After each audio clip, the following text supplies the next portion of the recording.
All right, y'all, welcome to the review for your next test in algebraic reasoning. This is for test 4. Let's go through these questions. All right, so number 1, it's telling us to represent x is greater than or equal, greater than -4, not greater than or equal to, just greater than -4. So they give us a number line, they say graph it. So remember, we said that if it has a line, then it is made with lines. So this one does not have a line, so we're talking about the top one. So that means it's going to be a parentheses. And so what we're going to do is we're going to start, it's going to be at -4 and more, which is answer choice D. Number 2. All right, x is less than or equal to. So now this one is, because it has a line, it's going to be composed of a line that's less than -5. So we're going to go in this direction. And that would be answer choice C. Also with these, remember, if you like, you can always see this as an arrow pointing to the right. So this is going to the right. And this one is an arrow pointing to the left, right? So this is going to the left. Okay, and number 3. So this is where we have you have to actually do some algebra. We have 12 minus 6x is greater than or equal to -36. So we're going to solve this. And let's see how we solve it. So we have 12, so the opposite of addition is subtraction. And the reason I'm subtracting 12 is I'm trying to get all my numbers on one side, and then the next bit is I'm going to divide through by -6. Notice here that when you divide by a negative, you must flip the inequality. So this is giving me x is less than or equal to 8. Again, because it has a line, it's drawn with a line. You can see that if it's less than 8, it's to the left, or it's the arrow. So we're saying which one is 8 or less. That's this one here. And this is another aspect that's nice about solving these using this notation here, is you can see how it resembles the answer choice written, and this is called interval notation. And the advantage is that it's what is this saying? It's saying from -infinity to 8, and it stops at 8, right?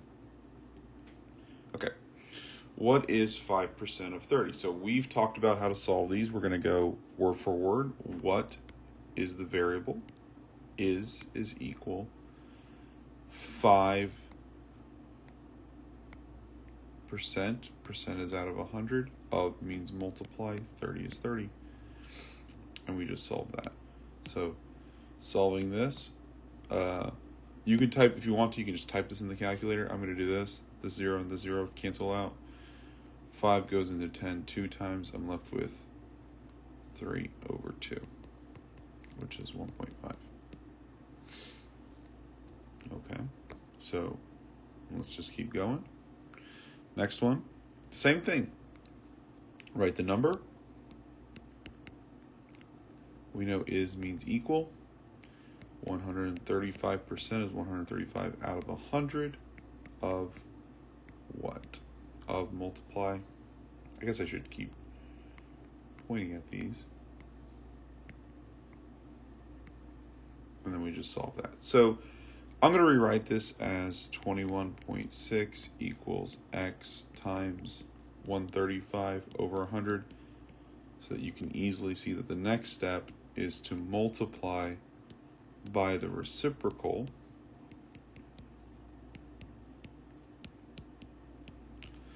And this will these will divide out, and x will become, now this part right here, that's going to be a little difficult to do by hand, so we'll just type that in the calculator, and if you type it in correctly, you should be getting 16. All right. Number 6, again, word for word, 1.6 is what percent of 4? Okay. With this one, we're going to shift the 100. So now we have 1.6 x times 4 over 100. To get rid of 4 over 100, we're going to multiply by the reciprocal again. You can see the pattern emerging. And when we do this, we get x to equal to. Now, a couple ways of dealing with this. If you want to, you could obviously just type it into the calculator. By hand, if you multiply 0 or 10 times 1.6, you're going to get 16. So this is saying 16 times 10 over 4. And then we can see the 4 and the 16 cancel out as 4. And that leaves me with 40. 10 times 4 is 40. If any of that is confusing, just take this. Remember, this is originally 1.6. And just multiply this into the calculator and you'll get your answer. Okay. So we got a little bit of review of literal equations. This is actually a little bit difficult, a little more difficult than what we've seen before, but let's see if we can solve this. Okay, so this is what we're given. The first move always, hopefully you realize, is that you want to get rid of the fractions, right? We always want to get rid of fractions. Also keep in mind, we are solving for L in all of this.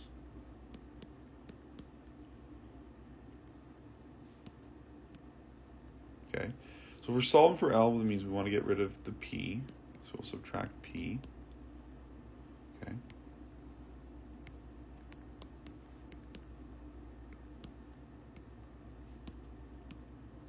Okay, and then we're just going to divide through, I need a new color, divide through by -2.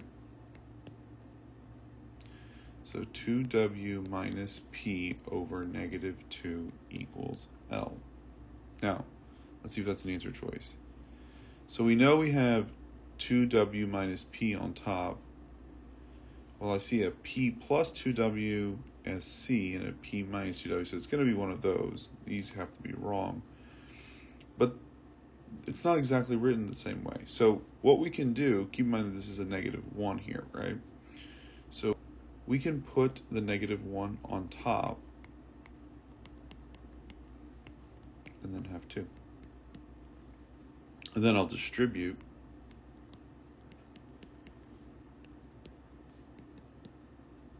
which will leave me with p. Again, you can rearrange the variables. So I'm just switching the order of these two. That's fine. 5 minus 2 is the same thing as -2 plus 5. And let's see if that p minus 2w over 2. P minus 2w over 2. Boom. You also know that because it has a minus sign that it can't be C. It's got to be D. So you just have to manipulate. And this is actually the problem with the multiple choice test, right?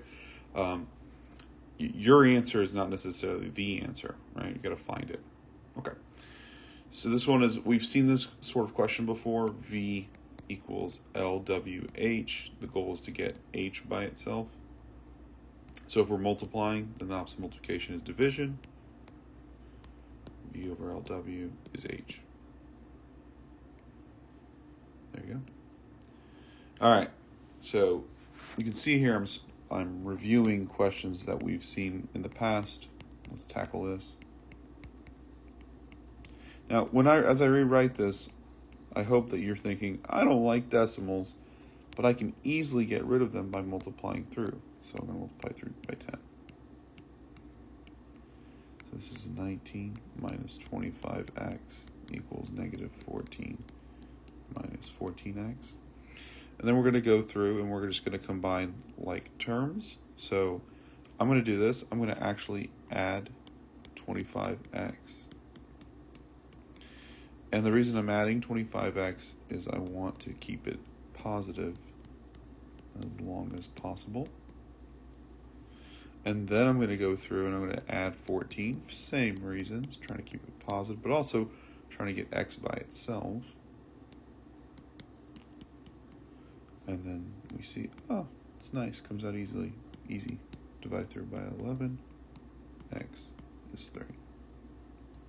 There you have it. Oh, also, keep in mind, interest of time, I'm not going to plug it back in, but you could definitely plug it back in. Okay, number 10. So we can see that we're dividing by negative, or maybe I should say this way, we're multiplying by negative 1/7 to get rid of the fraction. We can multiply by the reciprocal. And this will divide out with this and this. And we're left with negative 63. Now notice I got negative 63 because I did 9 times 7, which is 63. And then I divided by negative 1, which gives me negative 63. All right. Let's look at number 11. So this relates back to something we talked about before, which is the formula new value minus original value divided by original value equals plus or minus percent change. You may be wondering, asking yourself, well, Mr. Anderson, how do you know that this is going to be dealing with that? Because we're talking about original values decreasing. It says it in the question, okay? So if 5 is decreased to 0, now this is a little tricky. You have to think to yourself, where am I starting and where am I ending? So if it says if 5 is decreased to 0, you're starting with 5 and you're going to 0.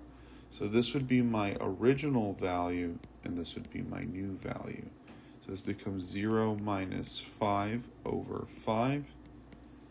And it says the decrease is what percent of the original value. So we just got to solve this.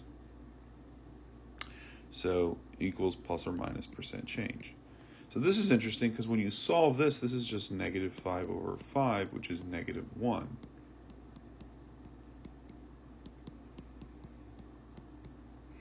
And what this is telling me, remember, percents are out of 100, so I have to multiply negative 1 by 100 and get negative 100%. So that's going to be the change here. So we're looking for 100% decrease. Now this is tricky because they only have 100% as an option. So be careful with that, but yeah. Let's move on. Okay, due to a lack of funding, the number of students enrolled in a city college went from 7,000 last year to 3,000. So we can see that if we're here, we're starting with 7,000 and we're going to 3,000. So we know that we can use this formula right here, new value minus original value over original value equals plus or minus percent change. And we know that the original value is 7,000 and the new value is 3,000, and we're going to divide by 3,000. And we know in this section this is what we're playing with, but we should probably still read the question. So it says find the percent decrease. Now, something else important here, it says percent decrease. That tells me that my percent should come out as negative, right? So let's see if that makes sense. So here, if we look at this, 7,000 minus 3,000. Oh, that's positive. And if you look at it, I actually, purposefully, put in the percents incorrectly, right? It should be the original value is 7,000 and the new value is 3,000. If it'll let me write 3,000. Right? So notice the flip there, right? That's important. Make sure you label carefully and label correctly. Okay, so now when we subtract, we get negative, and this should be happening, negative 4,000, and it should be negative. And this is also something that's cool, is that if you pay attention to what it says here, it says decrease, then you know that your value should come out as negative, and it's not coming out as negative, you're doing something wrong here. So this boils down to negative 4 over 7. 4 over 7 is, let's see here, 4 over 7 should be, it's like 58%. Let's see if that answer is true. 57, yeah. So the answer should be 57.1%. So hopefully that makes sense. Let's move on to the next one. Okay, if 8 increases to 11, okay, so we have 8. This is where we originally start. We increase to 11. Notice that this should be the new value. So we're going to still have new value minus original value divided by original value equals plus or minus percent change. So notice here that we're going to start with a new value of 11. We're going to subtract the original value of 8. We're going to divide by 8. And this should be, because this is an increase, right? It should be positive. So let's see what happens here. 11 minus 8 is 3. We have 3 over 8. It should be our percent. 3 over 8 is 37.375 or 37.5%. Again, just move the decimal place over 2, and that's your percent. Okay. Let's move on. All right. So back to solving basic equations. 7x plus 6 equals 55. Remember, the goal here is to get the variable by itself, so we're going to subtract 6. And so I always think of 55 minus 6 as 55 minus 5 minus 1, so 49. And then we just divide by 7. X is 7. And always, especially something like this, take that answer choice, plug it back in, and see if it actually works. All right, next one. 2x minus 10 equals 5x plus 6. How do we go about solving this? Well, we want to put stuff together, so I'm actually going to subtract 2x. Okay, so we're going to combine. When I say stuff, I mean combine like terms, right? And then we're going to subtract 6.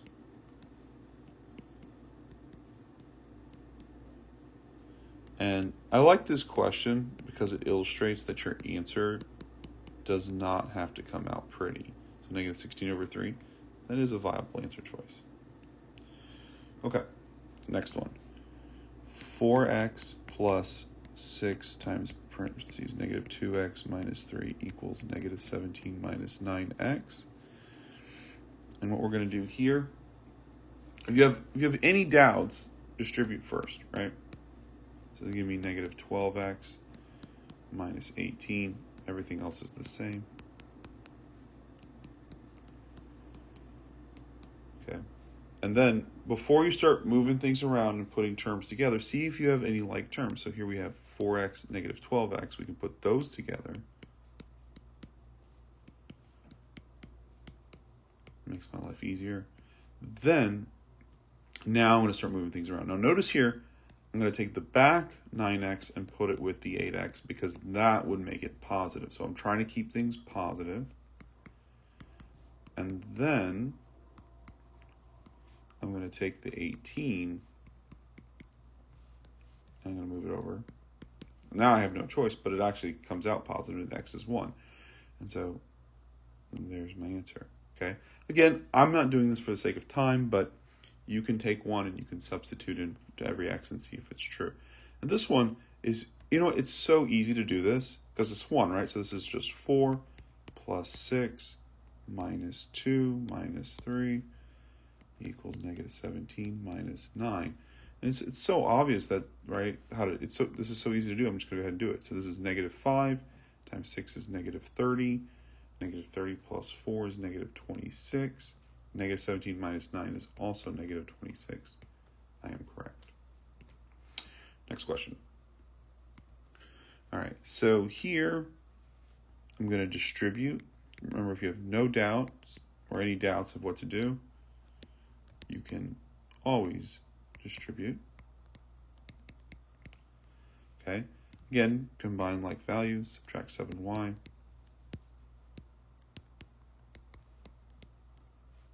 Put like terms together. And then we're done. All right. So this is a review. I always like to put questions that you've done from Khan Academy on your test that you guys have tended to miss. And some of y'all, we talked about this. It says, what's represented? Keep in mind that one big square is 100%, right? Represents a whole. This is another way of saying a whole is 100%, right? So this is 100%. There are 10 here across, so that's 10, 20, 30, 40, 50, So this is, all of this is 50. You can see you have 5 arrows. And, sometimes I'll even do this just to make it a little clear. I'll go 10. Well, let me see if I can blow this up. Hold on. Okay, so let's do this again. So what I was saying is sometimes I'll go 10, 20, 30, 40, 50, and then I'll count. I'll go 1, 2, and I'll actually count with literally by writing the numbers in there so I can easily see what it becomes. 9. I have 9. Now, some of y'all, like Mr. Anderson, all you had to do is if you know they have 10 and you lose 1, that's 9. And that's fine too. So this is going to be 9 more. So this would be, you have 50 and then 9 more. I know my notation's a little weird. That's 59. We know that the whole thing is 100. Put them together. What's the percent? 159%. Let's move on to the next one. Okay, more of the same. Now, they're trying to trick you by, instead of putting them all in the same value, in the same row or column, they're scattering them out, but it's the same thing. So I'm going to go through. That's not showing up. Let's choose blue. So 1, 2, 3, 4, 5, 6, 7, 8, 9, 10, 11, 12, 13. So you just count them. And so if this is 100%, right? We got to figure out 13 out of how many? Well, we can see that this is a what? 1, 2, 3, 4, 5. And across we have 1, 2, 3, 4, 5. So this is a 5 by 5 grid, which is, you have 25 total. And here we've used 13. So whatever 13 out of 25 is, which is easy enough to calculate as a percent because percents are out of 100. So times 4, times 4, that's 52. So we have 52 plus 100%, put them together, 152%. Boom. Okay. Last one, express 1.19 as a percent. And if you think about this, this is actually should be fairly simple because we've already talked about that over, I think I did it on this one. Yeah, right here, right? So we converted this one into a percent. We said it's 0.375, which is the same thing as multiplying by 100. So if you want to convert it, just multiply by 100. And what that does as an easy way of seeing is it moves the decimal place 2 places to the right. It gives me my percent. So what is 1.19 as a percent? Again, we just have to move. This is essentially saying 119%, right? So we're doing the same thing as before, only we have 2 right to the right. So it's 119%. So hopefully that's clear. And all this makes sense. All right, gal. Let me know if you have any issues, and I'll address them. Otherwise, I'll see you in the next math video.